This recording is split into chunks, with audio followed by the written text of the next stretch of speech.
My guest tonight is William Schuman on Overtones. Welcome. Thank you.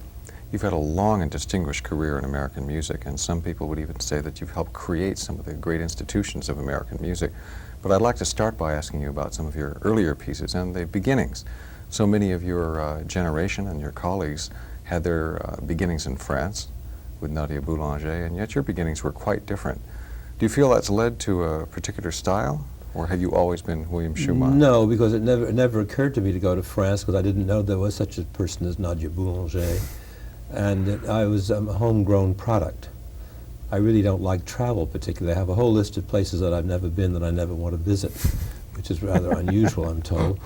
But not to be facetious about it, I think that the men that went to France gained greatly by living there, acquiring the language among other things and the French culture. But that didn't enter my mind because I came from no conscious musical background at all. I had a dance band. I didn't know anything about serious music. A banjo player too, if I remember. I was a terrible banjo player, a worse violinist, but an excellent vocalist. So it seems as if your first strong influences were Roy Harris in this country. Well, that was when I got interested in serious music, but by that time I was 21 years old. I hadn't heard a piece of serious music before I was 19. So that, yes, he was a very strong influence on me. I still think he's one of the great underrated American composers, or composers of any country for that matter, a very original mind. And I think you'll see more of his music played in the future. Well, it's interesting that his Symphony No. 3 is the one people remember, and it is your Symphony No. 3 that started things going as well. Well, the Harris Symphony is called No. 3, but the first one was called Symphony 1933. That was its title. And that was, to me, the most astonishing piece of music that I had ever heard at that time. It was absolutely original. Then the second symphony is quite fascinating. The third, he was already calming down. It didn't have quite the no, I wouldn't say the force, but quite the rough-hewn quality of the 33 Symphony. Now, I didn't answer the question you asked me. I've already forgotten it. I was just wondering about your own Third Symphony. It seemed like there was a symmetry there, and yet it was your Third Symphony that really got your career going and gave you some real recognition. The American Festival Overture came before that. With Kusevitsky. Yes, and then there was a disaster before that, which is my second symphony. The first symphony was also a disaster. Are they still buried? Well, I always think that someday I might work them over, but I was looking at them this summer, and at this moment I'm perfectly happy to let them be withdrawn. But I can't tell. I might change my mind. But the third is really the first in the symphonic form that I recognize as a work that I would like to remain in the catalog. It's an unusual work. How could you, well, let me ask you this. After your first and second symphonies, was there something about the symphonic form that led you to use an unusual two-movement form in your Third Symphony? Because I never thought about those things. It never occurred to me not to write symphonies. I know that everybody said the symphony is dead and this is that. Well, I've written 10 of them, and I hope to live long enough to write another one or two. I just think that to me there's nothing quite as exciting as a symphony orchestra. I like every medium in music when I'm working on it, whether it's a string quartet or a choral piece. I don't mean to denigrate one form over another. But if you go into a concert hall and you sit down and you see 110 men on the stage and a conductor, it's like great theater. You don't, it's to me, and I believe as long as writers write long and complicated novels, composers are going to write in the symphonic forms because they give an opportunity that nothing else gives. If that's what you want to have to say, if that's what you think you have to say. So it was not a conscious thought on my part at all. Form to me is very simple. It's what comes next. And what comes next is the most important feature of music. If you think of Beethoven, that's the most important feature of Beethoven. I'm talking about the greatness of his music, of course, but I'm just isolating one example. What comes next is often a great surprise, but when you get to know it, it's absolutely inevitable. And it's a psychological as well as aesthetic concept of what comes next that is form. And to me, that's always been my guiding principle. I let it come out of me naturally, as in the conversation we're having. What comes next is much more complicated in music, of course. When you're writing music, however, are you thinking of the long stretch, or are you literally the next note, or the next bar, or the next section? Never the next note. But I am always sure of where I am emotionally. I have to know what the aural ambience is. In other words, is it slow, is it fast, is it loud, is it soft, is it mixing two things? What are you trying to create? I don't have to say this to myself consciously, but that's always been my guide. I want it to be emotionally clear, absolutely clear.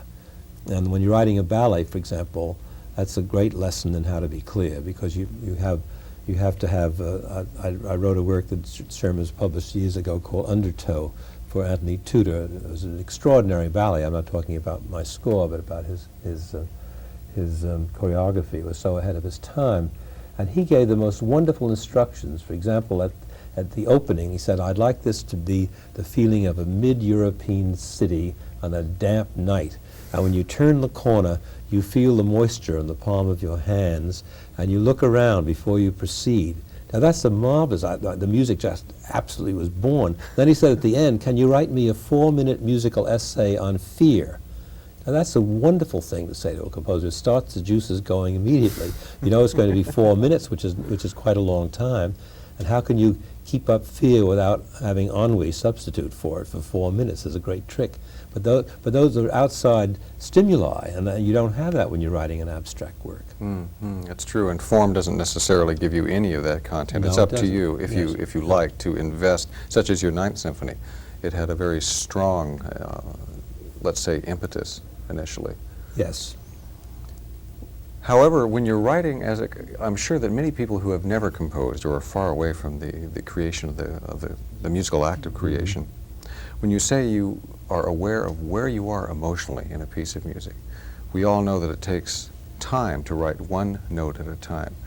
How do you keep your how do you keep the flow going? How are you aware of the longer? I sing. I don't play the piano, and I've already confessed to being a poor violinist in the banjos, which wouldn't help me much these days. But I sing, and I sing every part that I write, and I might sing nonsense music. I got some emotional, not the actual notes, but I know what I want it to produce for myself. You know what the emotional gesture is. That's right, and of course you have to write for yourself because you're no better composer than you are critic. It's the music that's in the trash basket that tells you how good you are, how poor you are. Do you find yourself criticizing as you write? Can you be analytical and synthetic Well, every at the same composer is time? analytical. He may not be so consciously, but he'll say, I had a bad day. That's being analytical. You just don't sit down for 6 hours or 5 hours or 4 or 3 and just go boom, boom, boom, boom, boom. It's torture. A lot of people tell you it's very easy. I've never found it easy. Few composers do, and those that do, I hear everyone else saying, boy, I wish it was easy for me. No, it isn't. Well, you've been so involved in the symphonic repertoire. Your life with opera has been a little bit different. I know that your first project with Frank Lesser was to be on the life of Da Vinci. That's right. And you ended up with Casey at the bat. That's exactly right. Well, I'm doing another opera right now based on an English story by Roald Dahl called Taste. It was about a wine tasting where a man, well, I'm not going to tell the story. It's not that interesting to tell on a broadcast. But I'm doing that in connection with Casey, because they did Casey up at Cooperstown the year before, last summer. And it was the first time I heard it in 33 years. I heard ballet sequences I'd forgotten I had written. I'd never heard them before. And it went very well, and they want to tour with it in '89, and they wanted me to do a companion piece. So they'll have a whole evening rather than just the one act. When I hear the wine taster, I think of the cask of Amontillado immediately. Is there No, any connection? No. What was it that kept you away from opera until now? Again, I sound like an idiot, but perhaps I am. I never plan those things. And commissions kept coming along all the time for symphonies. And I've always written on commission. I think since I was 25, it's hard, or 27 or 8 maybe, and even closer to 30, it's hard to me to think of occasions where I wasn't commissioned to do something. Very rarely have I written a piece that isn't on commission. And when I got older, there were more commissions that would come along that I could do. Then I could choose the things that I wanted to do. But nobody, oh yes, lots of people mention opera. The Metropolitan did at one time when I was very young. But I didn't get to appreciate vocal writing too much. I always loved choral writing, but that's very different. And vocal writing has never intrigued me so much as it has in recent years. The choral writing going back to your years at Sarah Lawrence. Yes. I think the chorus is marvelous. I could hear a chorus sing C major and swoon, if it's in tune, that is. And that's the job of the conductor, Yes. which you did for quite a while, I did, imagine. yes. I liked choral conducting. You know, talking about Sarah Lawrence, your career, if you will, you've had, well, you've worn many hats, let us say, in the last couple of decades, not only as a composer, of course, but as an educator and an administrator. As the head of Juilliard and eventually the kingpin, if you would, for Lincoln Center, what do you feel about American music at this point in time? Is there now an American style of performer? Is there an American style of composition, or have we become internationalized? Well, I think that the whole question of Americanism in music is a really very interesting one. I did a chapter in a book on the subject at the time of the bicentennial. The problem is, people think when you say his music is American, that it's a qualitative judgment. It isn't. It's an identity judgment. And they're very fine composers who are internationalists. And they're very fine composers that you recognize as being American, the way you recognize Frenchman or a Spaniard as being from those particular locations. There is such a thing as local emphasis. And I think the melodic contours and the rhythmic pulse reflects American speech. And I came out, as we've been saying, I came out of popular music, and my melodic lines tend to come from American speech. And again, people always ask me why I had so many American titles. I haven't had so many American titles. The American Festival Overture was because Kusevitsky was putting on an American festival. I was asked to write something for it. And other things just more or less came about naturally as pieces I chose, but I do tend to choose American poets. I've almost exclusively, maybe one or two English poets, have used American poets. That's not because I was chauvinistic, it's because I knew their poetry better and liked it. And it said something to me. I think some composers evoke or elicit a response that one could describe as indigenous, a shared experience, if you will. And I think that it doesn't make them better composers or poorer composers. It simply makes them identifiably American, and not always in every piece. Sometimes in some pieces and not in others. How much of your own work would you say is blatantly American? Now, there's some pieces, well, Casey at the Bat, you're going to have to... Well, Casey at the Bat, of course, is an American subject. Yeah. And the American Festival Overture, if it had a different title, could be anything, I suppose. It could pass for something else. But it came, I was an exciting time. No one had ever given a whole program of American symphonic music. It was said at that time. Whether that's true or not, I think it probably is, but I don't know. And I thought of Weehawkee, which is what you used to call a gang together in the block in which I lived. And that seemed a very natural way to start it off. And that just came to mind. And other pieces that have titles, such a more recent one, American Hymn, is because I based it on a hymn I wrote to a text of Langston Hughes, and that's why I call it American Hymn, because it's an American hymn. And the New England Triptych was based on pieces of William Billings, and it seemed a natural title, because they're three pieces that came out of New England and that I fused into my own style. And I guess there are other works with American titles. I can't think of them all. Oh, this 10th Symphony I called American Muse because I dedicated it to the pride I have as an identification as an American artist. And I dedicate it to all American artists, past, present, and future, in all fields, because I believe very much that the United States has produced astonishing art in its short history. And little by little, the world will come to know this. You have also continued that same aesthetic with your, you've been dealing with the MacDowell Colony, you've been dealing with the Lincoln Center, of course, for many years. Yes. You've been on the boards of directors of some of the most influential and intriguing organizations to help forward American arts. It now also seems that in Europe, the American way of looking at the world is becoming well, they're listening to us now. They're sitting up and taking notice. Sometimes we take them by storm, sometimes not. Do you find that there has now been a shift in musical interest? Has the center of gravity crossed the Atlantic yet? I think that there are certain composers, Elliott Carter would be an obvious one, and certain other composers that interest the intellectual community of Europe. And I think that's true. But I don't think that most American composers, or even the leading American composers, are known to the European public, nor do I think they have much interest. It's still a very snobbish thing.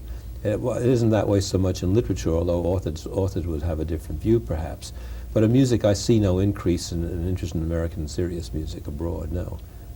Do you see among individuals, I do. Of course, people that write to one, that's very different, but not in the public. Yeah. There isn't much interest in the American public towards serious American music. Well, certainly very little in the recording companies. Yes, so one could go on, but that's not constructive, because that's like wringing your hands. The thing to do is to write the next piece. Is it the composer's fault that that's been happening, do you think? that the public is I not don't been know whose aware? fault it is. I'll tell you that there's only one aspect. I'm not easily discouraged. One aspect I find discouraging. That is, in the course of writing a lot of works, some works don't go very well. You might not like them as well, even yourself, as well as other works. And if the work doesn't go, that's a fact. That's not an opinion. It just didn't go. I mean, the audience didn't like it, the press didn't like it, nobody liked it. So that didn't go. Someday it might. But what bewilders me is there's some pieces that go very, very well with the public. The public cheers them, and still they're left absolutely alone. And one of the problems is we're having more and more conductors conduct our major orchestras who know nothing of American music and have less interest. It wasn't that way when Kusevitsky came here. He said, show me where are your American composers. So it all has to do in the orchestral field with the willingness of conductors. And you have, just to take one example, a bright example, you have a Leonard Slatkin, for example, in St. Louis, who does every kind of American music. He's sort of in the Kusevitsky image. And there are others. I'm not going to try to go down a list because I'll forget some. I don't mean he's the only one, but he's outstanding. Now, if every conductor had that kind of programming policy, you'd have a very different situation than we now have. And again, there's an interesting relationship between the recording companies and the modern electronic media as well, helping promulgate modern music and making it available. How important do you think the media really can be? Well, I think that recording is the only way that you're known to people who are really interested. I mean, if it weren't for records, our music would not be known to all the boys and girls out there around the college campuses, because most of them have never heard a live symphony orchestra, or rarely heard a live symphony orchestra, or not systematically and regularly. And even if they did, and even if they lived in the big city, they might hear X symphony once in 10 or 12 years. So it's only through recordings. That's the only chance we have. And there the picture has never been so dismal, because the recording companies will cite, oh, we're doing this, we're doing that, we're doing that. That's perfectly true. But the list of things they're not doing is 20 times longer. Now, you have to recognize that these are businessmen. I'm not critical of them. They're the same as people who make shirts, or sell shirts. They're interested in making a profit. And to think that they have some idealistic notion of music is absurd. They never said they did. So that's just wishful thinking. The way I feel about music, to answer your question, is I feel the way in the spirit of the Austrian phrase, which goes, it's hopeless but not serious. You have been called by everyone who has met you an optimist. Well, I am. And I can see that by much of your music, and certainly by your life and the choices you've made, that you've constantly been pushing forward to help make music, serious music, and part of the American community. But you know, being an optimist doesn't mean you're an idiot. You can be an optimist and realize that you shouldn't be, which is the position I'm in, because you go against the evidence. But the evidence, the reason that I feel optimistic is I view music as a continuum. I think of music as a stream that started in antiquity, and that goes by, and you're part of that stream. And if you can contribute one drop of water to that stream, that's enough for a whole lifetime. That's all anybody could ask. And in that sense, I'm optimistic. If you can only be one thing as a composer. You can only be the best composer you can be. That's all you can be, and that is your obligation. And very few composers are always at their best. If they were, there would be no Ruins of Athens, only Eroicas. But it doesn't work that way. Even the greatest artists have weaker moments. But that isn't the point. The point is when the final catalog is there, what has it contributed to the art of music? Did it put that drop in the stream? Some, the great ones, put buckets in. Others of us hope to put in a drop. That's enough. That's enough to be optimistic about. Well, I would say in your long life as a composer, you've certainly added at least 1 or 2 buckets worth. I just want to drop. Don't push me. No inflation. Well, I want to thank you very much for coming down and talking to us this evening. It's been a great pleasure for me. Thank you.